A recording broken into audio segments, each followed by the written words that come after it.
Hello friend, good morning. मैं धर्मेंद्र पटेल आपका अपने यूट्यूब चैनल पर फिर से हार्दिक स्वागत करता हूं। अगर वीडियो पसंद आए तो चैनल को लाइक, शेयर और सब्सक्राइब करिएगा और अपने फ्रेंड के साथ शेयर करिएगा। आज हमारा नया चैप्टर है लाभ हानि, प्रॉफिट एंड लॉस। आज लाभ हानि में कुछ चीजें पहले जान लेते हैं। लाभ हानि पढ़ने से पहले कुछ चीजें हमको जानकारी रखना होगा। जैसे होता है लाभ हानि, सबसे पहले होता है क्रय मूल्य। क्रय मूल्य, क्रय मूल्य वह होता है जिस पर वस्तु खरीदी जाए।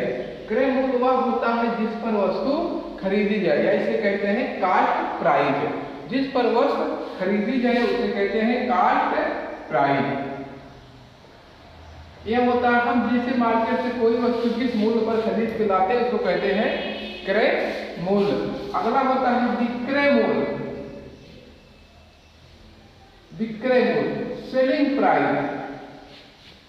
विक्रय मूल्य, हम मार्केट से जिस वस्तु को खरीद कर जिस मूल्य पे लाए और उसको जिस मूल्य पर बेचे, जिसको हम बेचते हैं वह होता है हमारा सेलिंग प्राइस, विक्रय मूल्य। अब जब हम वस्तु को खरीद कर लाए हैं और वस्तु को बेचेंगे तो हमको क्या होगा, या तो लाभ होगा या तो हानि। अगर 100 रुपए की वस्तु है 120 में बेच देते हैं तो हानि, लाभ हुआ। अगर 100 की वस्तु है 80 में बेचे तो हानि हुआ। इसलिए आपका लाभ बराबर होता है, लाभ होता है जिसे प्रॉफिट, जो वस्तु को लाए हम प्रॉफिट, प्रॉफिट बराबर होता है विक्रय मूल्य माइनस क्रय मूल्य। लाभ बराबर होता है विक्रय मूल्य माइनस क्रय मूल्य। लाभ बराबर होता है विक्रय मूल्य माइनस क्रय मूल्य। अब आते हैं हानि बराबर, हानि या लॉस बराबर होता है क्रय मूल्य माइनस विक्रय मूल्य। कहते जैसे वस्तु को हम 100 रुपए में खरीद के लाए हैं, 80 रुपए में बेच दिए। 100 की वस्तु 80 में जब बेच दिए तो क्या हुआ, हमको हानि हुई। कितने की, 20। इसलिए हानि बराबर होता है क्रय मूल्य माइनस विक्रय मूल्य। अब अगला टॉपिक बढ़ते हैं। लाभ बराबर होता है परसेंटेज, लाभ बराबर होता है। जैसे अगर वस्तु को हमको लाभ हुआ, 100 की वस्तु अगर हम 120 में बेचे हैं, 20 का लाभ हुआ और इसको परसेंटेज लाभ निकालना है तो होता है लाभ गुणे 100 बटा क्रय मूल्य। जैसे वस्तु को हम जितने में खरीद, अगर परसेंटेज लाभ पूछे तो लाभ गुणे 100 बटा क्रय मूल्य। अगर यही परसेंटेज हानि पूछे तो, परसेंटेज हानि पूछे तो हानि गुणा 100 बटा क्रय मूल्य।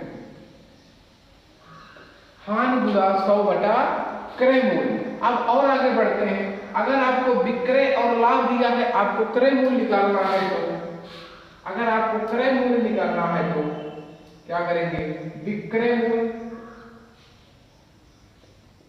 माइनस लाभ, विक्रय मूल्य माइनस लाभ। अगर आपको विक्रय मूल्य निकालना है तो क्रय मूल्य माइनस क्रय मूल्य प्लस लाभ। अगर सौदे पे अगर आपको हानि होती है तो, अगर हानि होती है तो, हानि होती है तो आपका क्रय मूल्य क्या होगा, क्रय मूल्य बराबर विक्रय मूल्य प्लस हानि। अगर सौदे में हमको हानि होती, जैसे 100 की वस्तु अगर हम एक वस्तु लाए हैं, 100 रुपए की वस्तु को हम 80 में बेच डाले और 20 रुपए की हानि हुई तो क्रय मूल्य क्या होगा, विक्रय मूल्य प्लस हानि।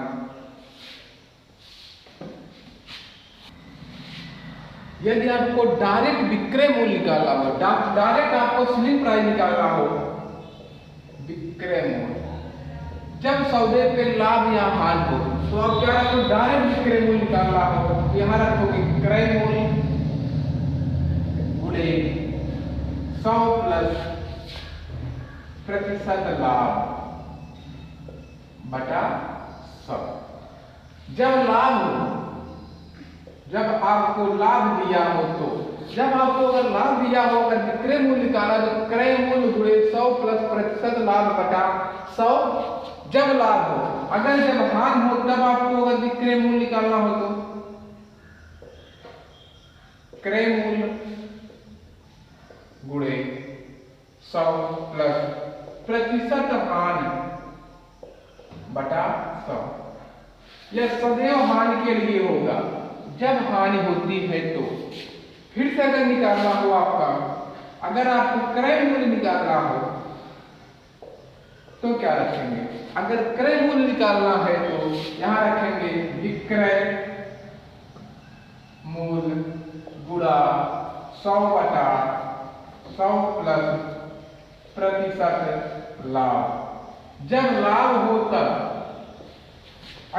फिर से अगर क्रय मूल्य निकालना हो जब आपको हानि हो तो विक्रय मूल्य गुणा 100 बटा 100 माइनस प्रतिशत हानि। जब सौदे पे हानि हो तो। आपके कुछ छोटे छोटे फार्मूले हैं जो आपको काम करेंगे। पहला क्वेश्चन, एक वस्तु 3100 रुपए में बेचने पर 24% का लाभ होता है तो वस्तु का क्रय मूल्य क्या होगा? अभी हम इससे पहले फार्मूला लिखे थे, लेकिन हमको फार्मूले की क्या जरूरत है? जो कहना है 24% पे बेचने पर लाभ पर, मतलब जो 100 की वस्तु है वह 24% ज्यादा पे बेची जाती है। हमेशा किसी भी चीज का वस्तु का मूल्य होता है 100%, लेकिन 100 से ज्यादा बेची जाती है कितने पर? 124% का मान दिया है 3100, 124% का मान दिया है 3100, तो 1% का मान क्या होगा? 3100 बटा 124। हमको कितना निकालना है? तो वस्तु का क्रय मूल्य पूछ रहा है, हमको 100% का मान चाहिए, तो क्रय मूल्य क्या होगा? सीपी क्या होगी? 3100 बटा 124 गुणे 100, क्योंकि हमको 100% का मान चाहिए, हम इसको परसेंटेज की ही तरह लगाएंगे। 31 एक अभाज्य संख्या, 31 से ही काट देते हैं। 31 करना 31 से नीचे काटेंगे, 3 चौक 12, 1 चौके 4, कितना बार गया? 4 बार। अब 4 से फिर काट देते हैं, 4 दूना 8 बचा 2, 4 पंचे 20, और कितना आ गया? 2500 रुपए वस्तु का क्रय मूल्य आ गया। वस्तु का क्रय मूल्य कितना था? 2500 की वस्तु बेची गई थी 3100 में। नहीं तो हमारा फार्मूला था सीपी बराबर एसपी गुणा 100 बटा 100 प्लस परसेंटेज प्रॉफिट। तो कितना था? एसपी 3100 गुणा 100 बटा परसेंटेज प्रॉफिट, 100 में जोड़े 124, 131 चौका और फिर 4 से काटे 25, कितना आ गया? 2500। अगर फार्मूला याद है तो, फार्मूला नहीं याद है तो कोई बात नहीं, बिना फार्मूले के हम लगाएंगे। कितना? 124% का मान दिया है 3100, तो 1% का मान क्या होगा? हम जैसे तत्काल भाग करेंगे, जैसे भाग करेंगे वैसे हमको उसके बाद 100% का मान निकालना है। पूरा का पूरा परसेंटेज हम यहीं से पढ़ के आए हैं और इसी से हम पूरा खत्म करेंगे इसको भी, ना कि फार्मूले से। कहीं कहीं फार्मूले की जरूरत पड़ेगी तो आपको हम लगाते चलेंगे, बिना फार्मूले का काम हो जाएगा। कह रहा है एक वस्तु का क्रय मूल्य 2000 रुपए हो तो 20% लाभ पर बेचने से उस वस्तु का विक्रय मूल्य क्या होगा? मतलब जो वस्तु 100 की थी उसको हमको 120 में बेचना है, जो वस्तु 100 की थी 120 में बेचना, मतलब 20% लाभ कमाना है, तो उसका एसपी क्या हो जाएगा? सीपी गुणा 100 प्लस लाभ बटा 100। आपका 2000 की वस्तु है जो बेचना कितने में? 100 की वस्तु 20% लाभ पर, मतलब 120 में, और बटा 100% का मान दिया था 2 जीरो से 2 जीरो बटा 12 गुना 24, और 1 जीरो यहाँ का 1 जीरो यहाँ का, कितना हो गया? 2 जीरो। अब वस्तु को 20% लाभ पर कितने में बेचा जाएगा? 2400 रुपए में।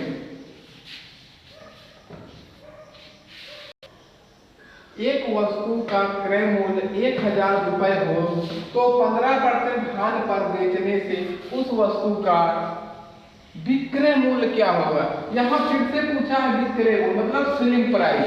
सेलिंग प्राइस पूछा है, अब कितना है? सीपी दिया है 1000, इसको जो 100 की वस्तु थी 15% कम में बेच दिया गया। हानि का मतलब आपको कम में बेचा गया है। 100 में जैसे 15 घटाओगे कितना हो जाएगा? 85, और 100% का मान था 2 जीरो से 2 जीरो घटा कितना आया? 850 रुपए में वस्तु बिकने लगी। जो वस्तु 1000 की थी वह कितने में बिक गई? 850 रुपए में बिक गई। एक व्यक्ति 20 वस्तुएं 1 रुपए की कीमत से बेचने पर 20% का लाभ प्राप्त होता है। हमारा यही टॉपिक है जो आपका क्वेश्चन बनाएगा। 20% लाभ प्राप्त होता है, उसने लाभ प्राप्त कर चुका है, कर लेता है, तदनुसार उसके द्वारा 1 रुपए में खरीदी गई वस्तुओं की संख्या। आपको रुपए हमेशा रुपए क्या रखें, जैसे अभी कहते 10 रुपए में 5 वस्तु खरीद के लाए हो, एक वस्तु का मूल्य क्या होगा?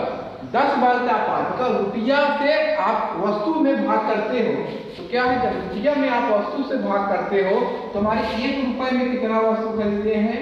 20। 1 रुपए में 20 वस्तु खरीदे हैं और इसमें हमारा क्या हो रहा है? लाभ हो रहा है। हमको क्या निकालना है? सीपी बराबर, हमारा फार्मूला क्या था? सीपी एसपी गुणा 100 बटा 100 प्लस प्रॉफिट, वही तो हमको लगाना है। अब इसमें लाभ छुपा हुआ है, लाभ इसके अंदर है। जब भी लाभ अंदर है तो आप नीचे जोड़ेंगे 100 और 100 में 20% का लाभ जोड़ोगे 120। 1 0 2 0 कट गया, कितना आया? 1 रुपया में कितना? 12 गुना 24 वस्तु खरीद के लाएगा। हमने रुपए ऊपर रखा था तो ऊपर क्या बचा है? रुपए बचा है। नीचे वस्तु रखा था, नीचे क्या बचा है? वस्तु बचा है। एकदम आसानी के साथ क्वेश्चन को लगाएंगे। एक दुकानदार 10 रुपए प्रति 7 पेन की दर से खरीद कर लाया और उसने उन्हें 40% लाभ पर बेच दिया। तदनुसार किसी दूसरा खरीदार को 10 रुपए में कितनी पेन मिली? अब यहाँ क्या है? 40% लाभ पर बेचना है, न कि उसने बेचा है। अब अगर बेचना है तो उसका क्या निकालना है? एसपी निकालना है। क्या कर रहा था? 10 रुपया में 7 पेन खरीद रहा था। हम कहें 1 पेन का मूल्य कितना है? 10 बटा 7। भाई 10 रुपये में 7 पेन से भाग कर दोगे तो क्या आ जाएगा? 1 पेन का मूल्य आ जाएगा। अब फिर कह रहा है 40% लाभ पर, मतलब 100 की वस्तु कितने में बेचना है? 40% लाभ पर 100 की वस्तु 140 में बेचना है। 140 बटा 100, 1 0 2 0 हमने काट दिया, 1 और 2 0 काट दिया। अब क्या आया? 7 गुना 14, 7 गुना 14, 1 का नाम 1, मतलब 1 रुपया में अब कितनी पेन बेचेगा? 2 पेन। 1 रुपया में 2 पेन वह बेचेगा। भाई 10% लाभ होगा, 10 बटा 7 गुणे 140 बटा 100। अब वह 1 रुपया में 2 पेन बेचेगा। अब कह रहा 10 रुपया में बेचना है, ज्यादा ही कहूँ। अब 10 रुपया में 7 पेन उसने खरीद के लाया, 1 पेन का मूल्य कितना होगा? 10 बटा 7। अब कह रहा है वह कितने में बेचे? 140, 140 बटा 2 0 से 2 0 हमने काट दिया। अब क्या आया? ये आ गया, ऊपर पूरा बचा है 2 कितना आया? 2 पेन। आपकी जो 2 पेन बेचना है, 2 रुपए की प्रति पेन पड़ी है, जो उसने खरीदा था। क्या हुआ? नीचे हमने रखा है पेन और ऊपर रखा है रुपया। हमने रखा है ऊपर रुपया, 2 रुपया में 1 पेन, 2 रुपये में 1 पेन तो कितना रुपया रहेगी? 10 रुपये में कितनी पेन होगी? 10 रुपया में 10 बटा 2 बराबर 5 पेन। 10 रुपये में कितनी पेन आएगी? 5 पेन। भाई हमने ऊपर रुपया रखा है, ऊपर रुपया हो गई 2 और फिर क्या है? बटा 1। 2 रुपया में 1 पेन, तो 10 रुपये में कितनी पेन? 10 बटा 2 बराबर 5 पेन। एक व्यक्ति ने 20 सेब 100 रुपए में बेचे और 20% लाभ प्राप्त किया। वह लाभ प्राप्त कर चुका है। तो क्या है? तदनुसार उसने 100 रुपए में कुल कितने सेब खरीदे थे? आपको क्या है? सीपी निकालना है।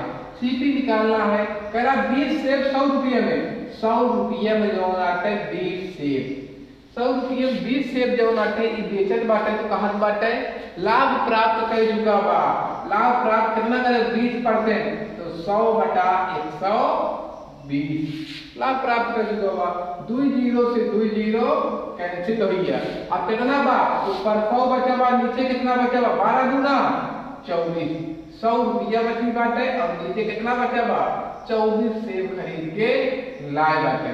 हमका आगे ना प्रक्रिया ऊपर जो कहे उतना रुपया बना ली। उतने रुपये बनाए हुए आराम से एकदम लाग गए। कितना 100 रुपये में कितना हो गया 24 रुपये। अगला क्वेश्चन, एक आदमी अपना ठेला 720 रुपए में बेचे तो 20% की हानि होती है। मतलब उसको 720 में बेचने से 20% की हानि होती है। 25% लाभ प्राप्त करने के लिए विक्रय मूल्य क्या होगा? एकदम सिंपल तरीके से लगाएंगे। अगर 20% की हानि हो जाती है, उसका ठेले का मूल्य हमेशा 100% होता है। अगर 20% की हानि हो जाती है तो बिना फार्मूले के तो कितना 80% में वह बेचा होगा कितना 720 में। 80% का मान 720, 1% का मान 720/80, 1% का मान आ गया 9 रुपया। 1% का मान आ गया 9 रुपया। तो अब गया 25% लाभ प्राप्त करने के लिए कितने में बेचे? तो अब क्या है, 100 की वस्तु 25% ज्यादा में बेचनी है। कितना 125% का मान हमको निकालना है। 1% का मान 9 रुपया, 9 से गुणा कर दिए। 9/45 की 5 आपके लगा 4, 9 × 18 4 22 और 9 × 9 9 2 1125 रुपया आ रहा है। कितना आया 1125 रुपये। एकदम सिंपल तरीके से लगा लेंगे। नहीं तो आपका एक फार्मूला बनता है, जो आपका फार्मूला था क्या 720 रुपए में बेचा है तो 20% की हानि हो रही, तो उसका सीपी क्या होगा 100% सीपी होता है। 20% हानि हो गई तो 80 में। फिर कह रहा 25% लाभ प्राप्त करना है। 100 की वस्तु 125 में बेचना है, कटा तो 100 से 100 कटा, 8 9 72, 25 9 1125 रुपया आया। कितने में बेचे 1125 रुपया में। मैंने एक चित्र 225 रुपए में खरीदा, उसकी सज्जा में 15 रुपए खर्च करके उसे 300 रुपए में बेच दिया तो लाभ प्रतिशत क्या होगा? सबसे पहले 225 रुपए में हमने खरीदा और उसको सजाने में 15 रुपए खर्च किया, तो हमने अपनी जेब से कितना खर्च किया? और जितना भी खर्च करेंगे वही होता है आपका क्रय मूल्य। क्रय मूल्य मतलब सीपी। सीपी क्या है 225 रुपये खर्च और 15 और गया, कितना आ गया 240 रुपए क्या हो गया कुल खर्च हो गया। जो कुल खर्च है वही है सीपी। और दिया एसपी मतलब सेलिंग प्राइस दिया है 300 रुपए में बेच दिया। तो बताइए प्रॉफिट है कि लॉस? 240 में खरीद के 300 में बेच दिया, हुआ क्या प्रॉफिट हुआ? कितने का सीएसपी माइनस सीपी बराबर 60 रुपए का प्रॉफिट हुआ। परसेंटेज प्रॉफिट बराबर प्रॉफिट गुणा 100/सीपी कितना 240। 1 0 से 0 6 4 24 4 का काट दिए 25 चौका 100। कितने का प्रॉफिट हुआ 25% का। अगर आपको जिस टॉपिक में वीडियो चाहे आप कमेंट कर सकते हैं। अगर चैनल पसंद आए तो वीडियो को लाइक शेयर और अपने दोस्तों के साथ सब्सक्राइब करिएगा। जय हिंद।